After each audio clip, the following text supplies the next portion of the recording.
All right, welcome back, everyone. Doctors, future surgeons, grab your notebooks because consider this your ultimate high-yield masterclass on maxillofacial cysts. Whether you're doing some last-minute cramming for your board exams or you're just prepping for your next big clinical rotation, we are going to dissect this material today with absolute precision. So here is our game plan for today's explainer. We're going to start with the fundamentals of jaw cysts, move into clinical and radiographic diagnosis, talk surgical strategies, and then cap it off with odontogenic and non-odontogenic pathology. Let's just dive right into Section 1, the fundamentals of jaw cysts. Listen up, because this is a classic board question that you simply cannot afford to miss. What is the actual difference between a true cyst and a pseudocyst? By definition, a true cyst has to have an epithelial lining. In fact, there are 3 mandatory structures you'll see on the pathology report: a central cavity or lumen, that all-important epithelial lining, and an outer connective tissue capsule. If that epithelium is missing, boom, you're looking at a pseudocyst. Now, you might be wondering, how do these things actually grow inside dense bone? Well, there are 2 entirely different mechanisms at play here. First, we have hydraulic expansion. Think of this like a water balloon inflating. Osmotic pressure actually pulls fluid into the lumen, and that internal pressure stimulates the surrounding osteoclasts to eat away at the bone. On the flip side, we have inherent mitotic activity. This means the epithelial lining is just actively multiplying like crazy. This makes a cyst, like the odontogenic keratocyst, behave super aggressively. It acts almost like a benign tumor, just infiltrating deep right into the bone.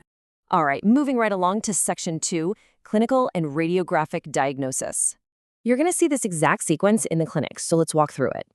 Initially, there's literally zero expansion. You only find it by accident on an X-ray. But as that internal pressure builds up, it forces the alveolar plate outward, creating this hard bony prominence. Eventually, the bone thins out so much that when you press on it, you literally feel a tactile eggshell cracking. From there, it leads to fenestration, where you can actually feel a fluctuant fluid wave with your finger. And finally, it punches right through the mucosa, giving you a sinus tract. Now, here is my absolute golden rule for you. Before a scalpel ever touches tissue, you have got to aspirate. Period. By carefully inserting your needle into that fluctuant area, the exact color and consistency of the fluid you draw out is going to immediately narrow down your differential diagnosis. I want you to literally burn this aspirate guide into your brain right now, knowing that an OKC yields a dirty, creamy white viscoid suspension, while a dentigerous cyst gives you a clear, pale, straw-colored fluid packed with cholesterol crystals. That will absolutely save you on exam day. It's pretty straightforward too. If you pull pus, it's infected. If you pull pure mucus, you've got a mucocele. Let's talk X-rays. Radiographically, cysts usually show up as well-defined, unilocular radiolucencies with a nice, crisp radiopaque margin. And here's a professor's pearl for your differential. Benign cysts usually expand in only one direction, typically labial or buccal, simply because that's the path of least resistance. Tumors, on the other hand, aggressively expand in 2 directions. Also, keep in mind that root resorption is pretty rare here, unless, of course, you're dealing with an aggressive OKC or an aneurysmal bone cyst. Okay, diagnosis is locked in. Let's scrub in for Section 3, surgical management strategies. So enucleation, where we remove the whole cyst in one piece, is definitely the gold standard. But what if doing that risks fracturing the jaw or damages developing teeth in a kid? That's when we pivot to marsupialization. This is a decompression technique that relieves the internal pressure. But it's a trade-off, right? You have to weigh the huge advantage of sparing vital structures against the major downside. You're intentionally leaving pathological tissue behind.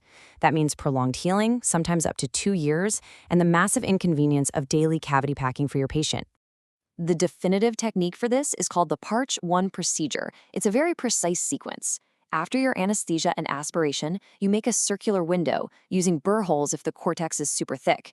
Then you absolutely must excise a sample of that lining specifically to send to your pathologist. Once that's done, you suture the remaining cystic lining straight to the oral mucosa.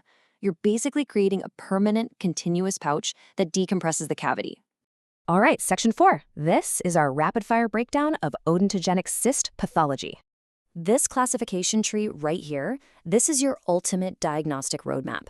Notice how it strictly and cleanly divides odontogenic cysts, meaning the ones that come from tooth-forming tissues, into 2 distinct buckets: developmental cysts and inflammatory cysts. Let's start with the inflammatory side. the undisputed heavyweight champion. The absolute most common cyst you will encounter in practice is the radicular cyst. It is always associated with the apex of a non-vital tooth, usually kicked off by a pulpal infection. You'll see this most often in the anterior maxilla.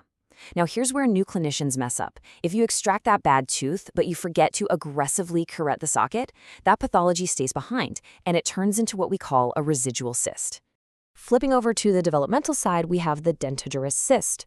This one physically envelopes the crown of an unerupted tooth, most commonly your lower wisdom teeth or those upper canines. The absolute key diagnostic feature here is that the cyst lining attaches directly to the tooth, exactly at the cemento-enamel junction. It literally takes the place of a missing tooth in the dental arch.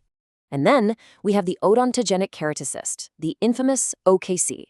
This one is notorious on the boards because of its incredibly high recurrence rate. Remember when we talked about inherent mitotic activity a few minutes ago? Yeah, the OKC has it.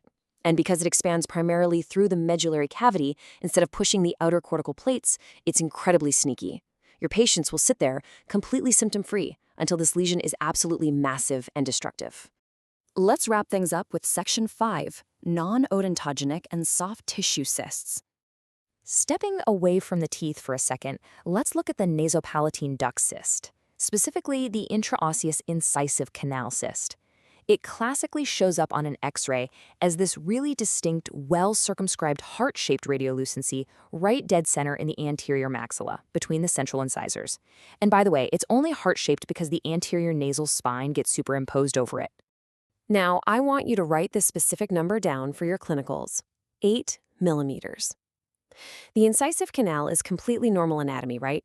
But if you measure that radiolucency on the film and it's larger than 8 millimeters in diameter, well, you're not looking at normal anatomy anymore. You've got surgical pathology on your hands.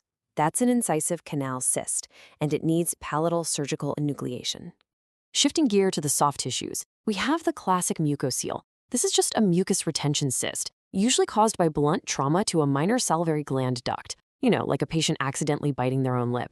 It shows up as this painless, bluish swelling, almost always on the lower lip, and it definitely requires a clean surgical excision. So, to quickly summarize the mucocele, when you aspirate it, you're going to get pure, clear, highly viscous mucus.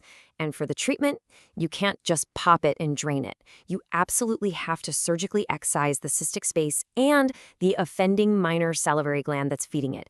If you don't take the gland out, it's just going to come right back. All right, I'm going to leave you with a little clinical challenge for your next patient case. A patient walks in with a slowly expanding, symptom-free jaw swelling. Their teeth are vital and perfectly intact. You aspirate, and you pull a dirty, creamy white fluid. Based on everything we just covered today, how does that inherent mitotic activity completely change your surgical game plan? Think about it.